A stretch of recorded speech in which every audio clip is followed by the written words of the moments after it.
Anyway, mga kabayan, at dumako na ho tayo mga kabayan kay Erwin Tulfo. Ayan. Erwin Tulfo, formal nang italagang bilang chairman ng Blue Ribbon. Kiko Pangilinan na magsisilbing vice chairman. Yan ang sinasabi natin mga kabayan. Parang may naalala ako dito. Ito Para ako may naalala ako, may nagsasalita dating ganito Ito, kinote naman po lahat talagang sa kalapu galing ito. Ang sabi nila yung blood bank, ninakawan yung blood bank. Tapos ang magbabantay si Dracula. Di ho ba? Hindi bahala na ho kayo kung sino ho nagsabi nun. Ano ho? Kung maalala nyo lang po, yung nagsabi ho nun, na ninakawan yung blood bank. Tapos, si Dracula ngayon, ang magbabantay at siya pa ang hawak ng investigasyon. Ito, formal nang itilaga bilang chairman ng Blue Ribbon Committee si Senator Erwin Tulfo. Kasabay ito ng pagkakatalaga rin ni Senator Sherwin Gatchalian bilang bagong Senate President ngayong araw ho, Hunyo 17, 2026 sa pamamagitan ng isang special session. Ang magsisilbing vice chair naman ng Blue Ribbon ay si Kiko Pangilinan. Magugulita na ang Blue Ribbon Committee na ang nag-iimbestiga sa flood control scandal. Sa isang hearing naman sa Senado kasama ang Brave 18 o ang mga dating Marines ay nagsilbing dating aide ni former Congressman Saldico ay pinangalanan ni Erwin Tulfo na tumanggap ala ng mali-maletang pera. Ang mali-maletang pera ay may kaugnayan sa maanumalyang flood control project. Ayan. At grabe yun hong pinaparatangan, di ba? yung binabanggit na sangkot ka sa maanumalyang skandal ng flood control. Tapos ikaw yung itatalaga doon sa Blue Ribbon Committee. Paktay tayo diyan.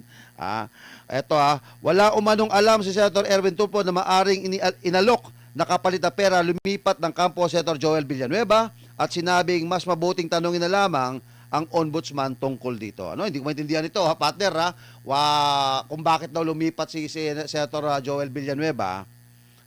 Wala daw alam si Senator Erwin Tulfo na maaring inalok na kapalit para lumipat ng kampo si Senator Joel. At sinabing mas mabuting tanungin na lamang ang ombudsman tungkol dito. Kasi may nababanggit kasi na big fish kamakailan na di umano'y kakasuhan diyan po sa Malolos, Bulacan. Di ba? At ugong-ugong di umano nakaraan mga marites na meron daw pumunta daw sa Malacanang. Parehas to tong ugong-ugong din no nakaraan doon ho kay Senator Escudero na di umano'y pumunta raw. May umiyak pa nga daw ho Hindi ko alam kung totoo. At ngayon, kinabukasan, mga ilang araw, na-verified Ayan, lumipat nga sa bakod. At eto naman, di umano, may pumunta raw doon sa Malacanang. At yung source natin, hindi natin, yung tungkol naman doon sa kakasuhan, lumabas naman po yun sa balita na may kakasuhan na big fish. Ayun, sa Malolos, Bulacan. Ayan Again, anong i-offer namin? Siguro committee, I don't know kung anong committee yun, pero other than that, the matters that are legal, dapat ang kausapin si ombudsman. Ayan. Ano man ho ang naging palitan, ang pinag-usapan, ano man po yung naging kapalit daw nung may kapalit man. Tingin ho ninyo mga kapartners, mga kabayan sa live, may naging kapalit po ba? Yun ang tanong sa tingin ho nyo, may naging kapalit po ba? Diyan sa paglipat po ni Senator Joel Villanueva o bunsod ito ng kanya hong konsensya, sabi ng kanyang ama. Ayan. Alright. Okay. Anyway, ito ho yung alamin po natin mga kababayan, alamin po natin kung ano-ano po yung mga posisyon na ngayon ho ay ibinigay sa mga majority na Gatchalian senators. Ito po. Blue Ribbon, chairman, ang chairman po ng Blue Ribbon ay walang iba kung hindi po mga kabayan, yung pong nababanggit na di umano ay sangkot diyan sa maanumalyang flood control project na si Senator Erwin Tulfo. At ibinigay naman po sa kanya mga partner, ito hong kanya hong nadadawit din di umano. Ayon ho sa mga dati hong Marines na Brave 18 witness na itong si Vice Chair Senator Pangilinan na may pinakita ring letrato na kasama ho si Ate Shawi. Ayan.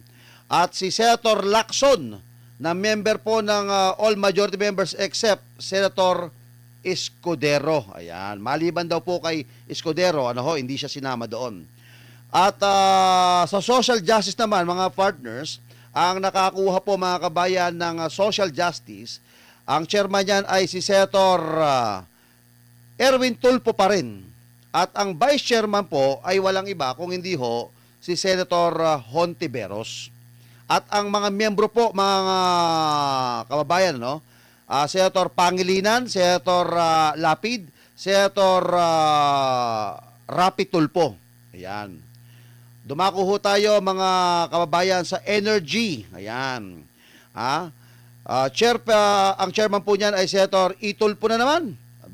Pinuno niya, nakatatlo na to ang committee si Tulfo At si Vice Chairman JBA Ejercito, member sina Hontiveros, Senator Aquino, Senator Tulfo, Senator Lacson. Okay, bali kung titingnan ko dito, nakakatatlo na yata siya, no? Tatlo ng committee ang hawak niya. Okay. At sa trade, sa komersyo, sa trade, si Chairman Senator Aquino, member po niya dyan sina Senator Ejercito, Senator Escudero, Senator Lapid, Senator Pangilinan, Senator Rapi Tulfo. Ayan. Sa constitutional amendments naman po, Chairman Pangilinan, ang mga miyembro naman po niya ay sina Senator Hontiveros, Senator Lacson, Senator Ejercito, Senator Aquino, Senator Lapid, Senator Escudero. Ayan. At sa agrikultura po, sa agriculture. Ayan. Chairman Senator Pangilinan, Vice Chair Senator Ejercito, Member Senator Hontiveros, Senator Aquino, Senator Lapid, Senator Tulfo, Senator Tulfo, Senator Escudero at Senator Villanueva. At sa basic education, ibinigay naman po ang chairmanship kay Senator Aquino at ang mga miyembro naman po ay sina Ejercito, Hontiveros, Lapid, Pangilinan, Tulfo R at Tulfo E at Senator Villanueva. Sa CA naman po, Senator Lacson, Senator Zubiri, Senator Villanueva, Senator Hontiveros, Senator Soto, Senator Tulfo at Senator Ejercito. Set, Senator Aquino, Senator Pangilinan, Senator Lapid, Senator Escudero. Foreign Affairs, Chairman Senator Zubiri, member all majority except Senator Lapid. Science and Technology, Chairman Senator Aquino, member Senator Ejercito, Senator Pangilinan, and Senator Hontiveros. Ayan. Yan ho yung mga pangalan at may karagdagan pa po na mga posisyon. Ito po, Justice Chair. Ayun po sa Justice po natin sa Hustisya. Chairman Senator Pangilinan, also member of JBC. Vice Chairman Senator Lacson, member Senator Hontiveros, Senator Aquino, at Senator Villanueva. Sa rules, Chairman Senator Zubiri, member Senator Ejercito, Senator Lacson, Senator Pangilinan, Senator Tulfo, Senator Villanueva. At sa kalusugan naman po, mga kapartners, ay sina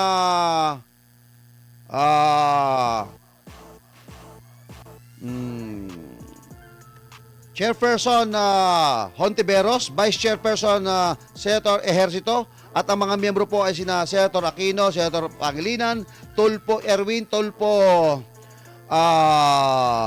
Rapi, Senator Lacson. Finance, Chairman Senator Ejercito, members all majority except SP. Ayan.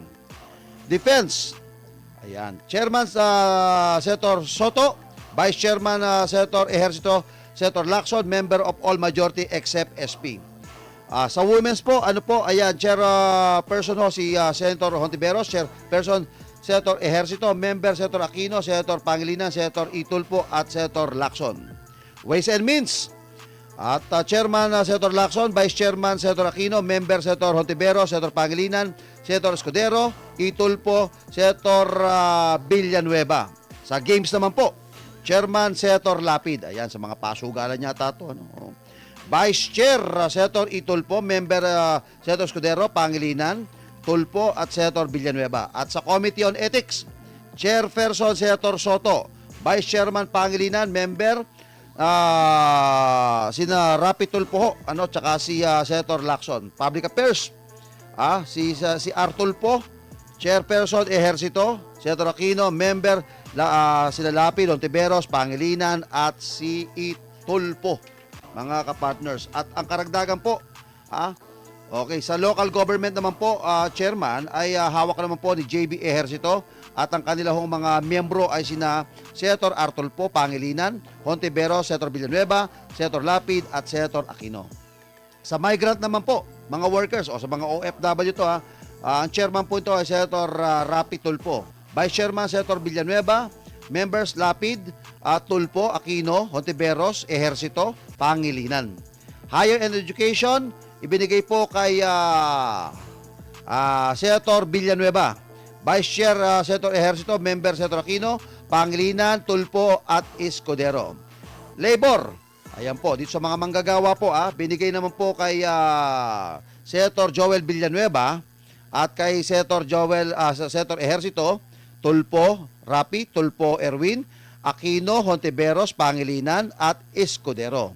At sa Senior Deputy Majority Leader, Senator Ejercito, Deputy Majority Leader, Senator Villanueva. Ayun! Deputy Majority Leader pala, mga kapartners. Ito hong si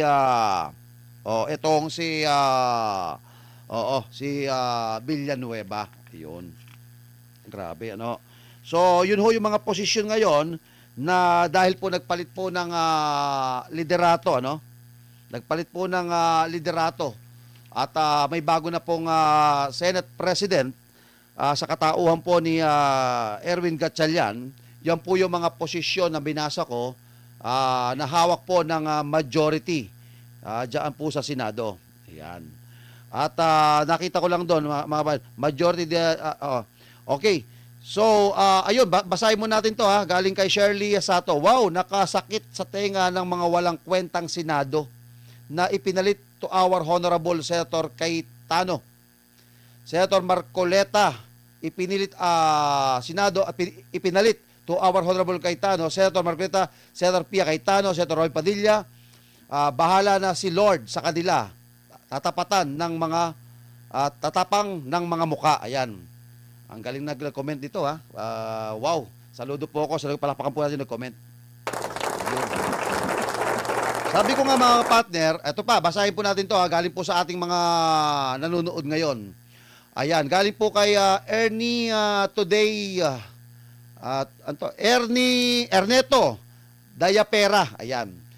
Kung pwede lang tayong lahat ay umalis na sa bansa habang sila ang nakaupo dahil wala nang patutunguhan ang ating bansa. Ayan.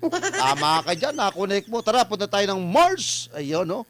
Diba? Oo, kung pwede nga lang mga kapartners, ano? Oo. Sabi ni Fear Charm, kaya pa ba Pilipinas? Kayo ho, kaya pa ba ninyo? Kaya pa ba natin? Ngayon lang ho tayo makakakita kasi sa buong kasaysayan na, actually, ito lang yung napansin ko, ano? May napansin ako. Nung nakuha po ni na SP Cayetano yung majority sa Senado at nahalal po siya by majority votes, by 13 votes, na nagsakripisyo po si Senator Bato de la Rosa, Senator Jingo Estrada, hindi man lang ho kinongratulate ng Malacanang. O, di ba? Di ba totoo to? Napansin nyo? Sa akin kasi titinan ko dapat, hindi ako nakarinig ho ng sinabi ho ng Malacanang na let's move on. Yung natitira, sina Soto, sina Lacson, magtrabaho na tayo, sama-sama na tayo magtrabaho, di ba? Parang wala man hong ganun, na nangyari, di ba? O kaya nga sabi ni Benji Magno, paano na po ba ang Pilipinas? O, di ba? Oo nga eh. So ako, tinitingnan ko, kaya nga sinasabi ho ni SP Cayetano, etong mga to, senador sila ng Malacanang. Kasi bakit? Pinipilit ho nila na itong si Gatchalian ay senador ho ng bayan at hindi senador ng Malacanang. Pero nung magpalit po ng liderato, hindi pa nga nakukuha talaga yung tunay na pagpapalit ng liderato, nagbubunyi na ho agad ang Malacanang. At magtrabaho na kayo, eto na talaga yung senador na para sa bayan. Pero kung titingnan ho natin, nung nakuha po nila Cayetano, yun nasungkit po nila, tahimik po ang Malacanang. Bakit kaya? Di ba? O, di ba? O, kung napansin niyo lang po yan mga kabaya, simpleng lohika lang po yan mga kapartners, ano?